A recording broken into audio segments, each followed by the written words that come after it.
ایک اور حدیث یاد آئی، یوشک الامم ان تداعی علیکم کما تداعی الاکلۃ الی قصعتها، ایک دن آئے گا میری امت کو ایسے تقسیم کریں گے غیر جیسے دسترخوان پہ روٹی تقسیم کی جاتی ہے ٹکڑے ٹکڑے کر کے۔ تو صحابہ نے پوچھا اب من قلت نحن یومئذ یا رسول اللہ، یا رسول اللہ کیا ہم اس دن تھوڑے ہوں گے؟ ہم نے کہا لا انتم یومئذ کثیر، تم بہت زیادہ ہوگے، ولکنکم غثاء، ان کا غثاء السیل، تم بارش کے طوفانی پانی کے اوپر جو تنکے تیر رہے ہوتے ہیں تم ایسے تنکوں کی طرح بے حیثیت اور بے قیمت ہوگے، اور وَلَا يَقْذِفَنَّ فِي قُلُوبِكُمُ الْوَهْنَ، اور اللہ تمہارے دلوں میں وہن ڈال دے گا۔ تو صحابہ نے پوچھا یا رسول اللہ وہن کیا ہے؟ کہ حب الدنیا و کراہیت الموت، دنیا کے غلام بن جاؤ گے، دنیا کے بندے بن جاؤ گے اور موت سے ڈرنے لگ جاؤ گے۔ بھلا موت تو اللہ کی ملاقات ہے۔ ابراہیم علیہ السلام کے پاس اسرائیل آ گئی، چلو جی، تو وہ کہنے کہ بھلا کبھی خلیل بھی خلیل کو مارتا ہے؟ تو وہ اسرائیل واپس گئے، کہا جی وہ ابراہیم تو یہ کہہ رہے ہیں، کہا اچھا اس سے کہو کبھی خلیل بھی خلیل کے ملنے سے رکتا ہے؟ تو انہوں نے کہا جی اوپر سے تو یہی جواب ہے، کہا جلدی کر لے جا لے جا۔ مسلمان کے لیے تو اللہ کی قسم اگر اللہ راضی ہے تو موت سے خوبصورت تحفہ کوئی نہیں، موت سے خوبصورت پیغام کوئی نہیں۔ اگر اللہ ناراض ہے پھر تباہی ہے۔ عمر بن عبدالعزیز اس تخت پہ بیٹھے جس پہ بنو امیہ کے ظالم حکمران بیٹھے تھے، عبد الملک بن مروان، پھر ولید بن عبد الملک، پھر سلیمان بن عبد الملک، اور چوتھے عمر بن عبدالعزیز۔ عبد الملک ان کے سگے چچا تھے، عمر بن عبدالعزیز اور عبد الملک بھائی تھے، مروان کے بیٹے تھے۔ تو عمر بن عبدالعزیز نے 2.25 سال حکومت کی اور 3 بر اعظم میں زکوٰۃ لینے والا کوئی نہ بچا۔ 3 بر اعظم پہ حکومت تھی، جنوبی فرانس سے لے کر شمالی افریقہ تک اور ملتان تک اس بندے کا جھنڈا لہراتا تھا، اور 3 بر اعظم میں زکوٰۃ لینے والا کوئی نہ بچا کہ پہلے خزانہ اپنا سمجھ کے لوٹتے رہے اور انہوں نے خزانے کو امانت سمجھ کے استعمال کیا۔ تو وہ انہوں نے بلایا شام کے قاضی رجا کو، کہنے لگے دیکھو عبد الملک میرے چچا مرا تھا تو میں اس کی قبر میں اترا تھا تو اس کے چہرے کا رنگ کالا سیاہ ہو گیا تھا اور اس کا چہرہ قبلے سے یوں ہو گیا تھا، اور عبد الملک کی یہ جگہ سرخ تھی سیب کی طرح۔ پھر میں نے ولید کو قبر میں اتارا، وہ اس کی کفن کی گیرا کھول کے دیکھا تو اس کا چہرہ ادھر تھا اور کالا سیاہ تھا۔ پھر میں نے سلیمان کو قبر میں اتارا تو اس کے چہرے کو دیکھا تو کالا سیاہ تھا اور قبلے سے ہٹا ہوا تھا، بلکہ سلیمان کی ڈیڈ باڈی جب قبر کے قریب گئی، ہم قبر میں اتارنے کے لیے کوئی رومال لاتا ہے، کوئی ادھر ادھر حرکت کرتے ہیں تو اس کی باڈی ایسے سے ہلنے لگی، تو اس کے بچوں نے کہا ہمارا ابا زندہ ہے۔ عمر بن عبدالعزیز نے فرمایا زندہ نہیں، قبر کا عذاب شروع ہو چکا ہے۔ اور ان تینوں کا جرم کیا تھا؟ ظالم تھے، بددیانت تھے، قومی خزانے کو ذاتی ملک بنا لیا تھا۔ یہ کیا سمجھتے ہیں حکمران کہ یہ مزے کریں گے؟ ان سب کے ہاتھ ایسے بندے ہوں گے قیامت کے دن۔ یہ جتنے جج صاحبان ہیں یہ کیا سمجھتے ہیں کہ ہمیں بڑی اعلیٰ پوسٹ ملی ہوئی ہے؟ ان کے قیامت کے دن ہاتھ یہاں بندھے ہوئے ہوں گے۔ پھر اللہ پوچھے گا بتا تجھے جو حکمران بنایا تھا تو نے کیا کیا میرے بندوں کے ساتھ؟ اگر وہ جواب دے سکا تو اس کے ہاتھ چھوڑ دیے جائیں گے، ورنہ انہی بندے ہاتھوں کے ساتھ جہنم میں گر جائے گا۔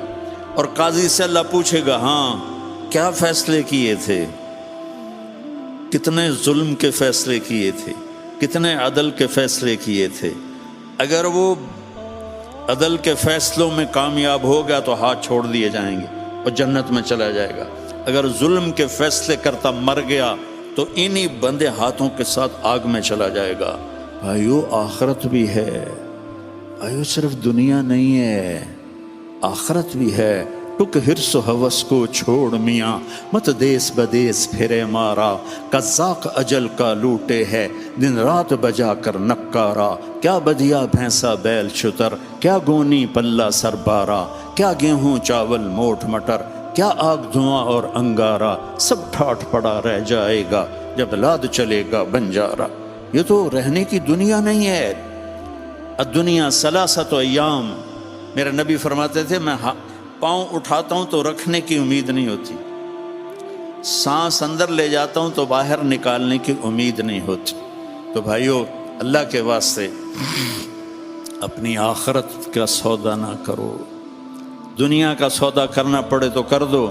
کیوں حسین ذبح ہو گئے 72 سمیت، 16 اہل بیت اور باقی جان نثار، کیوں اتنا قیمتی خون ذبح ہو گیا؟ کہ ایک طرف دنیا تھی، ایک طرف آخرت تھی۔ انہوں نے آخرت کو گلے لگایا، نیزوں پہ سر چڑھ گئے۔ عاشق کا جنازہ ہے ذرا دھوم سے نکلے، محبوب کی گلیوں سے ذرا گھوم کے نکلے، چڑھ گئے نیزوں پر۔ اور یزید نے دنیا بنا لی، آج تک لعنت پڑ رہی ہے۔ تو بھائیو، میں ساری قوم کو ہاتھ جوڑ کے کہتا ہوں، ہم مل کے اب توبہ کریں، اور ہم ایک ایمان، اس کے بعد نماز کوئی نہ چھوڑ، نماز کی پابندی کریں۔ ہماری قوم میں نماز بہت کم ہے۔ ہمارے KPK کے علاقے میں نمازی ہیں، لیکن وہاں سود بہت زیادہ ہے، لوگ سود پہ دیتے ہیں اور بہت ظلم کرتے ہیں۔ نمازی ہیں لیکن سود نہیں چھوڑتے ہیں، تو یہ ان کے لیے بہت بڑی تباہی بن جائے گی۔ 2 آدمیوں پہ زبردست عذاب آنے والا ہے، 2 آدمیوں پہ۔ امت مسلمہ میں 2 قسم کے لوگوں پر سب سے شدید عذاب ہوگا، ایک سود کھانے والا، دینے والا نہیں، کھانے والا، سود لینے والا، اور ایک ناحق قتل کرنے والا۔ ان دونوں کے لیے سب سے خوفناک عذاب ہے جہنم کا، اہل ایمان میں سے۔ زانی شرابی کے لیے وہ عذاب نہیں ہے جو سود کھانے والے اور قتل کرنے والے کے لیے۔ تو نماز پڑھو، ساری قوم سے کہتا ہوں نماز پڑھو۔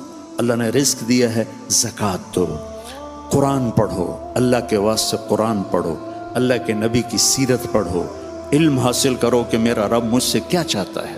میرا رب پہلی سطر ہے بسم اللہ الرحمن الرحیم، کہ میں رحمان و رحیم ہوں، کوئی سخت حکم نہیں سناؤں گا، آسان ہوں گے، کر لو، بڑا نفع رہے گا۔ تو قرآن پڑھو، نبی کی زندگی پڑھو، صحابہ کی زندگی پڑھو، اور قرآن کو اپنا ورد بناؤ۔ تیسرا کلمہ، درود شریف، استغفار، چلتے پھرتے اٹھتے بیٹھتے اپنا یہ ذکر بناؤ، اور اپنے اخلاق کو بلند کرو۔ اپنے آپ سارے سیاسی لوگ بیٹھے ہیں، لیکن میں نبی کی بات کروں گا، اپنی زبان کا بول میٹھا کرو۔ سب سے کہتا ہوں، جتنے سن رہے ہیں، زبان کا بول میٹھا کرو۔ میرے نبی کو پسند نہیں ہے شدت کے بول۔ اور ایک یہ بعد میں کہوں گا،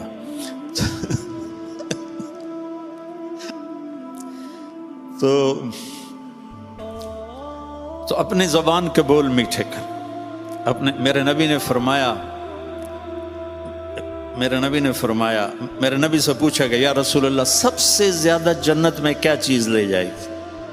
تو آپ نے فرمایا، اچھے اخلاق اور تقوی سب سے زیادہ جنت میں لے جائے گی۔